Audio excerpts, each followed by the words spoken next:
En tant que salarié, quels sont vos droits pendant la période d'essai? Il y a quelque temps, j'ai un salarié qui m'a demandé, Madame, est-ce que je peux poser des congés pendant la période d'essai? Bon, j'étais un peu choquée par la question. Bon, en même temps, je suis du domaine, d'où j'ai décidé de faire cette vidéo que je vous demande d'écouter jusqu'à la fin et je vous demande même de vous abonner à mon réseau Joyce RH pour écouter régulièrement mes vidéos, mes conseils qui vous permettront d'être des salariés avisés, tout simplement, et puis de mieux comprendre vos droits en tant que salarié. Donc, pour les personnes qui m'écoutent pour la première fois, moi, c'est Virginie, juriste, experte paye, cadre RH, formatrice, je suis multicasquette, hein, voilà. J'ai développé des vidéos sur des thématiques en ressources humaines, droit du travail, droit social en France. Donc, en tant que salarié, vous avez les mêmes droits en tant que salarié, c'est ça, en période d'essai, vous avez les mêmes droits qu'un salarié classique dans l'entreprise qui est là depuis des mois.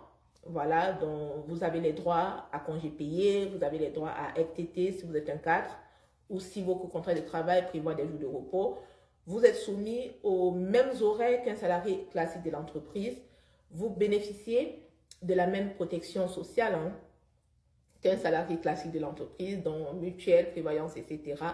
Vous avez les mêmes droits, mais par contre, vous n'avez pas droit à des avantages qui sont conditionnés par l'ancienneté. Donc, éventuellement, s'il y a des primes qui sont versées, qui sont conditionnées par l'ancienneté, vous n'aurez pas droit pendant la période d'essai. Vous n'aurez pas droit aussi à la subrogation en cas d'arrêt maladie. Donc, la subrogation, c'est lorsque vous êtes en arrêt maladie et l'entreprise vous verse la totalité de votre salaire et récupère les IGSS, donc les indemnités journalières auprès de la sécurité sociale. Donc ça, c'est un avantage qui, en général, dans toutes les entreprises où j'ai travaillé, est conditionné par l'ancienneté, soit 3 mois, soit 6 mois. Mais tout ce qui n'est pas conditionné par l'ancienneté, oui, vous avez droit pendant votre période d'essai. Donc ça c'est très important de le savoir.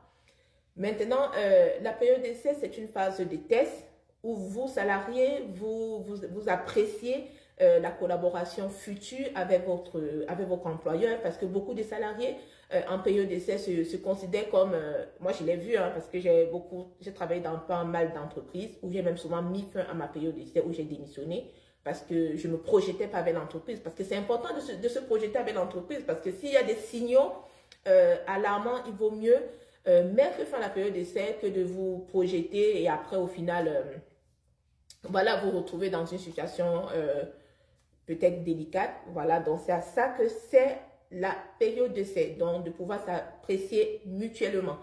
La durée de la période d'essai varie en fonction de la nature du contrat de travail. Si c'est un CDI, si c'est un CDD, ce n'est pas la même durée de la période d'essai, et sachant que cette durée-là est encadrée par le Code du travail ou par la convention collective. Et ça, j'ai développé dans d'autres vidéos. Donc, comme la période d'essai, c'est une phase de test où chacune des parties s'apprécie. Hein. On regarde, est-ce que je me projette, est-ce que les missions proposées me conviennent, est-ce que ce qu'on m'a dit lors de l'entretien de recrutement correspond à ce que je fais. Donc, c'est tous ces petits détails-là que vous, salariés, vous devez pouvoir apprécier pour, au final, décider si vous validez la période d'essai. Hein. Donc, si vous ne mettez pas fin si vous mettez fin à la période d'essai ou pas. Et pour pouvoir mettre fin à la période d'essai, il y a un délai de prévenance à respecter. Voilà, que ce soit vous, que ce soit l'employeur. Mais le délai de prévenance, il est beaucoup plus simple. Hein. Lorsque c'est vous, salariés, qui mettez fin à la période d'essai, le délai de prévenance est de maximum 48 heures. Donc, si vous êtes dans l'entreprise depuis moins de 8 jours, c'est de 24 heures. Et si vous êtes dans l'entreprise depuis plus de 8 jours, le délai de prévenance est de 48 heures.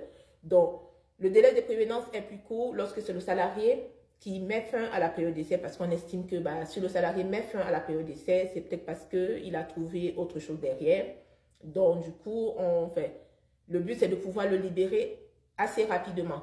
Mais lorsque c'est l'entreprise qui met fin à la période d'essai, le délai de prévenance est plus long.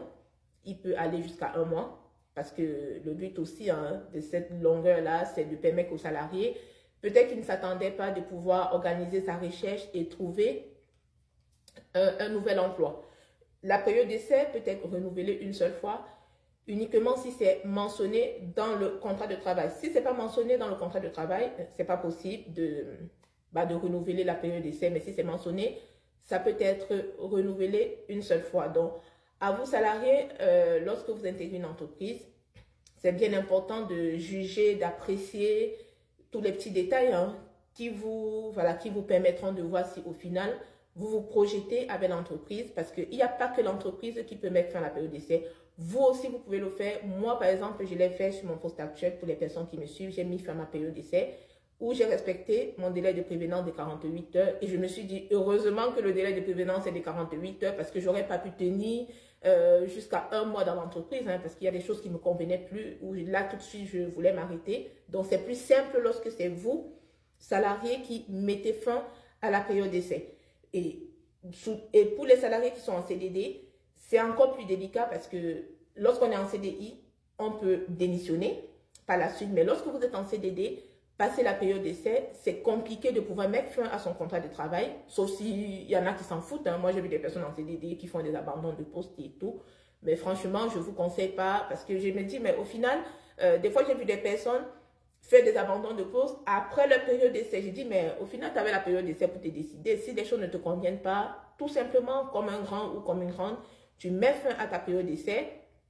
Bah, sinon, si la période d'essai passe, hein, bah, sinon, bah, on suppose que tout te convient parce que lorsque tu es en CDD, soit tu fais une rupture anticipée du contrat de travail, sinon, bah, il faut aller bah, jusqu'à la fin du contrat de travail. Voilà, c'est pourquoi il faut faire très attention à la période d'essai, à la durée, parce que passer la période d'essai, sans nouvelles de ta part ou de l'employeur, on suppose que le contrat de travail est consolidé et du coup, si c'était un contrat CDI, bah, du coup, tu tombes de plein droit en CDI. Et si c'était un CDD, on suppose que le contrat est validé.